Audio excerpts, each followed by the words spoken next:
ahamiyatli ishga qo'l urishgan. Qishloqdagi 47-umumta'lim maktabi qoshida mo'jazgina o'lkashunoslik muzeyini tashkil etishgan. Mazkur muzeydan o'rin olgan eksponatlar nafaqat qishloq, balki qadim Samarqand zamini tarixidan hikoya qiladi. Bu yerda qishlog'imiz tarixidan yig'ilgan barcha osori antiqalar, ya'ni bitta obyektga emas, atrofdagi qancha tarixiy madaniy yodgorliklar bo'lsa, o'shalarning barchasi shu yerga mujassamlashgan. Eksponatlar mana shu Changalli qishlog'ining g'arbiy qismidagi Chiltepa qal'asidan topilgan. Qishloqning markaziy qismidagi masjidi maktabdan.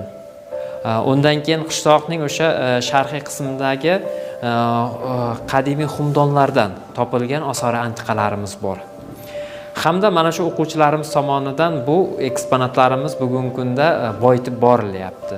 Endi ularning ayrimlari haqida bir ma'lumotlar berib o'tish. Ayrimlari haqida albatta ma'lumot berib o'tadigan bo'lsak, mana bu chiroq. Ko'rib turganimizdek, bu chiroqdan oldinlari mana shu madrasalarimizda foydalanishgan. Bu o'sha Changalli qishlog'ining markaziy qismida masjidi maktab degan joy bor, o'sha yerdan chiqqan chirog'imiz. Mana shu kovlash natijasi mana shular chiqdi. Demak, bu esa kamon o'qlari. Bu kamon o'qlarining shakl shamoyilga qarab, bu o'qlar o'sha 10-asrga tegishli ekanligini ko'rishimiz mumkin.